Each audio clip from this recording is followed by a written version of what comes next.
ولادت کے 7ویں روز عبد المطلب نے آپ صلی اللہ علیہ وسلم کا عقیقہ کیا اور اس تقریب میں تمام قریش کو دعوت دی اور محمد صلی اللہ علیہ وسلم آپ کا نام تجویز کیا۔ قریش نے کہا ابو الحارث، یہ ابو الحارث عبد المطلب کی کنیت ہے،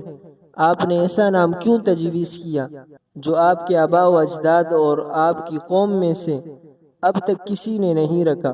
عبد المطلب نے کہا میں نے یہ نام اس لیے رکھا کہ اللہ تعالیٰ آسمان میں اور اللہ کی مخلوق زمین میں اس مولود کی حمد و ثنا کرے۔ عبد المطلب نے آپ صلی اللہ علیہ وسلم کی ولادت سے پہلے ایک خواب دیکھا تھا کہ جو اس نام رکھنے کا باعث ہوا۔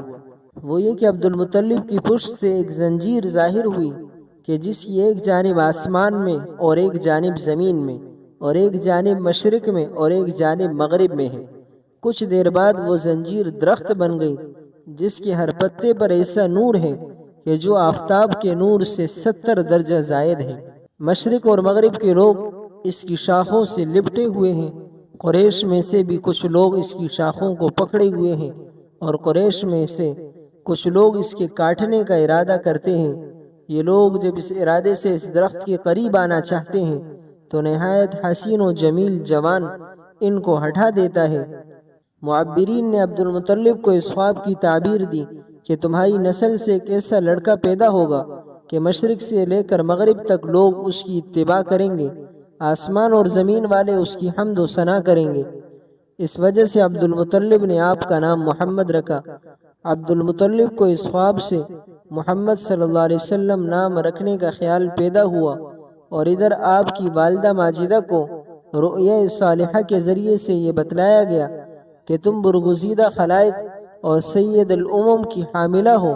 اس کا نام محمد رکھنا، اور ایک روایت میں ہے کہ احمد نام رکھنا۔ ابن عباس رضی اللہ تعالیٰ عنہما کی روایت میں یہ ہے کہ محمد اور احمد رکھنا۔ غرض یہ کہ صحائب الہام کے تقاطر اور رؤیا صالحہ کے تواتر نے ماں اور دادا، احباب اور اقارب، یگانہ و بیگانہ سب ہی کی زبان سے وہ نام تجویز کرا دیے جس نام سے انبیاء و مرسلین اس نبی کی بشارت دیتے چلے آ رہے تھے۔ جس طرح عبد المطلب کا تمام بیٹوں میں سے صرف آپ کے والد ماجد کا ایسا نام تجویز کرنا کہ جو اللہ کے نزدیک سب سے زیادہ محبوب ہو، یعنی عبداللہ نام رکھنا، یہ القاء ربانی تھا۔ اسی طرح آپ کا نام مبارک محمد اور احمد رکھنا یہ بھی بلا شبہ الہام ربانی تھا۔ جیسے کہ علامہ نووی نے شرح مسلم میں ابن فارس وغیرہ سے نقل کی کہ حق تعالی نے آپ کے گھر والوں کو الہام فرمایا، اس لیے یہ نام رکھا، اور یہی دو نام حق جل شانہ نے قرآن کریم میں ذکر فرمائے ہیں۔ محمد کا اصل مادہ حمد ہے۔ حمد اصل میں کسی کی اخلاق حمیدہ، اوصاف پسندیدہ، کمالات اصلیہ، فضائل حقیقیہ، محاسن واقعیہ کو محبت اور عظمت کے ساتھ بیان کرنے کو کہتے ہیں، اور تحمید جس سے محمد مشتق ہے وہ باب تفعیل کا مصدر ہے جس کی وضع ہی مبالغہ اور تکرار کے لیے ہوئی ہے۔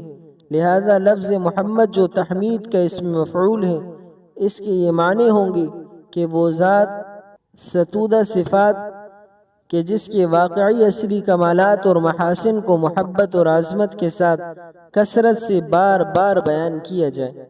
بعض کہتے ہیں کہ محمد کے معنی یہ ہے کہ جس میں خصائل حمیدہ، اوصاف محمودہ علی وجہ الکمال پائے جاتے ہوں۔ آپ کے اور نام امام بخاری و مسلم نے جبیر بن مطعم رضی اللہ تعالیٰ عنہ سے روایت کی کہ رسول اللہ صلی اللہ علیہ وسلم نے ارشاد فرمایا کہ میرے 5 نام ہیں، میں محمد ہوں، میں احمد ہوں، میں ماحی ہوں یعنی کفر کو مٹانے والا ہوں، میں حاشر ہوں یعنی لوگوں کا حشر میرے قدموں پر ہوگا، میں قبر سے سب سے پہلے اٹھوں گا، آپ اس روز سب کے امام اور پیشوا ہوں گے اور سب آپ صلی اللہ علیہ وسلم کے محتاج ہوں گے، اور میں عاقب ہوں یعنی تمام انبیاء کے بعد آنے والا ہوں۔ آن حضرت صلی اللہ علیہ وسلم کے اور بھی بہت نام ہیں، مگر اس حدیث میں 5 کی تخصیص غالباً اس لیے فرمائی کہ آپ کے مخصوص نام انبیاء سابقین کے صحیفوں میں زیادہ مشہور یہی 5 نام ہیں۔ امام حافظ ابن سید الناس فرماتے ہیں کہ حق جل شانہ نے عرب و عجم کے دلوں اور زبانوں پر ایسی مہر لگائی کہ کسی کو محمد احمد نام رکھنے کا خیال ہی نہ آیا۔ اسی وجہ سے قریش نے متعجب ہو کر عبد المطلب سے یہ سوال کیا، آپ نے یہ نیا نام کیوں تجویز کیا؟ آپ کی قوم میں سے کسی نے نہیں رکھا، لیکن ولادت باسعادت سے کچھ عرصہ پہلے لوگوں نے جب علماء بنی اسرائیل کی زبانی یہ سنا کہ عن قریب ایک پیغمبر محمد و رحمت کے نام سے پیدا ہونے والے ہیں، تو چند لوگوں نے اسی امید سے اپنی اولاد کا نام محمد رکھا۔ مشیت ربانیہ اور حکمت الہیہ نے ایسا انتظام کیا کہ کسی نے بھی دعوی نبوت نہیں کیا تاکہ محمد مصطفیٰ احمد مجتبیٰ صلی اللہ علیہ وسلم کی نبوت و رسالت میں کسی قسم کا اشتباہ پیش نہ آئے۔